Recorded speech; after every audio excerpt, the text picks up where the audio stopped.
Nessuno parla inglese. Dobar dan. Presidente, si las preguntas son en italiano.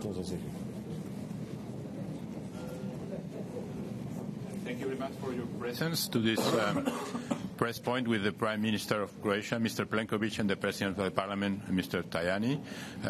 There will be the possibility also to come with some questions at the end of the short statements. Thank you very much. Mr. President.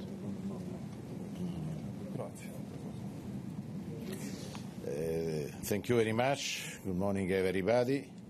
I want to thank the Croatian Prime Minister, Mr. Plenković, for his visit, this very important debate in the European Parliament. Before this meeting, we have spoken on the most important issues of the European Union, also the situation in the Western Balkans. For us is a priority, also during the Bulgarian presidency for the European Parliament too. I am very happy for the invitation from the Croatian President of the Republic for Mr. Vučić, Serbian President. Also is very good. I am very happy for the positive answer. This has paved the way for better relations between Serbia as candidate as full member of the European Union and Croatia. For this I want to thank the Croatian presidency for the invitation. I think also the debate is very interesting. A lot of members, 36 members of the European Parliament for the Catch the Eye. I think this is an important message for this open debate with the Prime Minister coming in the plenary for the debate on the future of Europe. The European Parliament wants to be in the center of the debate on the future of the European Union. For this idea on the debate with a lot of Prime Minister, I think is a good solution for paving the way for the reforms of the European Union. Mr. Plenković, you have the floor. Grazie, Antonio. Thank you very much for this opportunity to talk also to the representatives of the media after the 3 hours debate which we had at the plenary session this morning. I was thinking how it takes actually to leave this house in order to arrive at the podium. Otherwise, if I had stayed here, I don't think I would have had this privilege today. My main message here was to convey to our colleagues and friends in the European Parliament that the Croatian government, which I'm heading, is a pro-European government. It is a government which is convinced that the strengthening of the mainstream policies and fight against populism and Euroscepticism is our common task. We have witnessed the effects of these trends in the 2014 European Parliament elections. I think we are witnessing them across the member states at the various national elections, and I have a special task in trying to prevent such tendencies in my own country, and this is what I'm doing by continuous, substantial and informed debate on the key European dossiers also at the national level. After every European Council, I'm in front of the Croatian parliamentarians and I discuss with them for hours the same subjects which we have put on the table here. The European values and the European project itself are intrinsically linked with the ambitions, aspirations of Croatian nation, a nation that has finally, after 9 centuries, realized its international recognition and has become a subject of international relations only 26 years ago. Europe was our dream in the 90s, in the times when we were a victim of an aggression. It was our ambition when we wanted to transform and reform our society, undertake political, economic and social steps forward.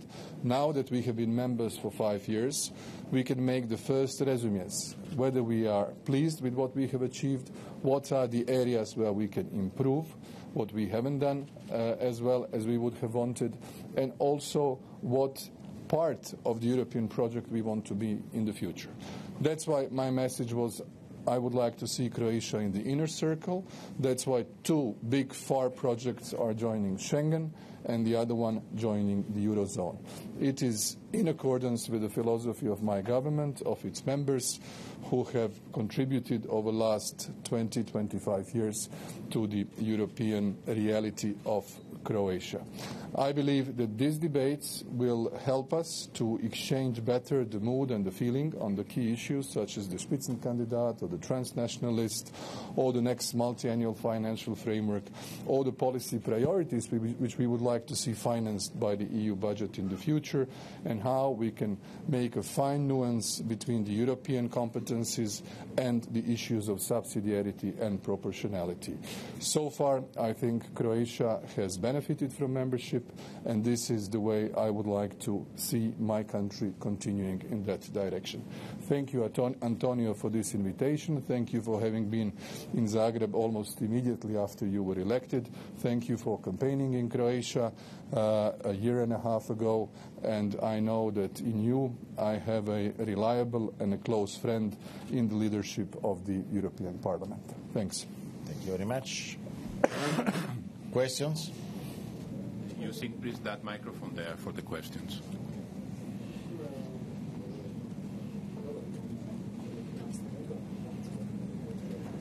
Also in Croatian and Italian is possible too. Hi, Tomislav Krasnec from Večernji list. Question, I guess, for both President Tajani and Prime Minister Plenković. These debates are just starting, debates on the future of Europe, and we've seen Irish Prime Minister a month ago and now Croatian Prime Minister, and they're obviously important. But it doesn't seem that we witnessed a full house today. And we all remember the exchange you had with President Juncker when he was complaining that not all MEPs seem to be interested when prime ministers of smaller countries talk to the parliament. What did you make of today's? How do you see this message? You know, when it's a half empty plenary session. And Prime Minister Plenković, same question for you too. Thank you. But the members of the European Parliament are working hard every day inside the plenary, but also outside the plenary. The work of the member is not only inside the plenary; it's also outside. A lot of meetings, also during the session. The session is impossible to stay here from the 9 o'clock to midnight. For this, the importance of the debate is not the same every day. But the meeting with Mr. Plenković is very important because it's possible to have an exchange point of view between the question and answer, the catch the eye. I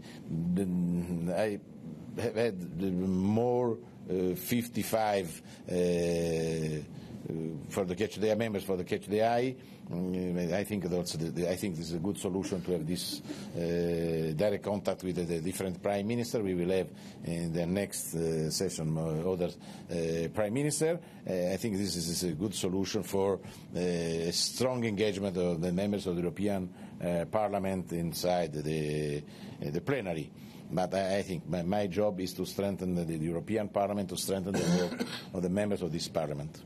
It's the most important institution inside the European Union. Yeah. If I may just a short comment, Tomislav. I think this was the attendance which is expected and normal in the House of 751. I'm sure that all of those who wanted to take part in the debate have managed. I understand Antonio has not been in the position to give everyone the time slot for taking the floor, and I'm even more sure that all the others who weren't there were glued in their offices and watching it at the TV. Thank you. Next question. Yes, please. It's arriving. Conor McMorrow from RT in Dublin. Prime Minister, you say Brexit is a lose-lose situation. Do you think the EU unity can hold in phase 2 of the Brexit negotiations? Can you repeat the last part? I'm sorry. Do you think the EU unity can hold in phase 2 of the Brexit negotiations? Yeah. I was saying this ever since the idea was announced in 2003, that it's a risk of having a big loss, and unfortunately it was a loss. I'm very much convinced it's a downside for the EU because we are debating and working on a daily basis with the sort of inconvenient and, in my view, unnecessary process, uncharted waters. Never ever before anybody went through the Article 50 procedure. I think the unity will hold. I take part in the European Councils, unfortunately in the format of 27. Also not a very nice and a convenient situation when one of your colleagues is sort of leaving and then the Council transforms itself into a different formation. The important element is that we are now behind the first phase with solid elements in all three aspects, free movement, Ireland and the financial issues. Now we are in the second, but the critical element is what we shall make of the new relationship. And this is what I said in the debate. If you want to leave a project, at the same time you need to establish, obviously, some sort of contractual relationship which will be akin to something that exists already with other countries who are cooperating with us but are not members. And therefore, I hope that we shall find a good compromise in the years to come and that the whole process will pass with as little as possible negative elements on the agenda. On the Brexit, we are united at the European Parliament, the European Commission and the European Council and the Member States. All together, we are working hard for a good solution. Of course, for us, there are three most important points. The European citizen right for the European citizen living in the UK, the border between North Ireland and the Irish Republic, and the financial framework. After the first agreement, we need to implement this framework in a concrete proposal for a better solution. And then we will work hard for a good solution, for a vote on the Brexit before the end, before the vote of 2019. I think there is a third question there. Jasna Farah, Croatian television. This debate was about the future of Europe, but yet we've noticed that there have been a lot of questions about the border issues and the dispute between Croatia and Slovenia on this issue. So, President Tajani, do you find this fruitful? What was your assessment? And Prime Minister Plenković, what did you get out of all these questions after being confronted with it? What is your assessment on this? The debate was very clear. Of course, different positions. Slovenia, a lot of Slovenians members of the parliament, a lot of Croatian members of the parliament. The position of Prime Minister Plenković was very clear. We are working for a good solution of the problem. Of course, we need to respect the roots, but we are working for a better cooperation between Croatia and Slovenia. Thank you, Jasna, for this issue. I think we've managed to clarify basically three different positions. One is the Slovenian position, the Croatian position, and the goodwill of our friends in Europe to solve the problem. This is more or less the framework that we are all familiar with. I think that the entire issue should be completely de-dramatized. The unilateral acts should not transfer the state-to-state problem to concrete difficulties of our citizens. That's something that I was really insisting on, and I'm very unhappy, and I regret the fact that the fishermen are having problems because of the unilateral implementation of the arbitration award, which Slovenia is keen to implement, and we as a state, whether it's this parliament, this government, or the two previous ones, are not recognizing. This type of acts in international relations are contravening international law, and I'm not at all satisfied with this situation. Despite that, despite the fact that we react as we must react as a serious country and as a serious responsible leadership, we are open for dialogue and finding a solution. This is, in a nutshell, what we have offered to our Slovenian friends, and I said it's almost absurd that the only neighbor with whom throughout the centuries of our history we never had a serious open issue. We have a small item which, in fact, and I'm not sure how publicly this is known, even with this by us unrecognized arbitration agreement, only 84 Slovenian nationals would be living on the Croatian side, and none of the Croats would be living on the other side. For me, it's not the unfortunate side of the border, it's more the sunny side of the Alps, or one of those slogans that we use for our tourism. So in real life, we can minimize the drama, and we can minimize the negative effects to our citizens with a gesture of goodwill. That's what I'm convinced 100%. Mr. Plenković, one last question. What about the role of the Italian minorities in Croatia to strengthen Europe, the good relations between Italy and Croatia and Venice also, because they speak Italian, but they speak also the Eastern Venetian language. Mm-hmm. Do you think that the minorities that live in your country will help Europe?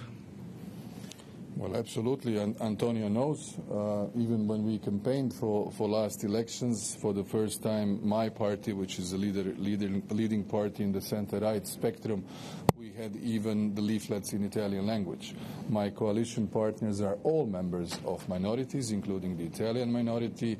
Mr. Radin, who is the longest-serving Croatian MP, is actually now one of the 5 vice presidents of the Croatian parliament.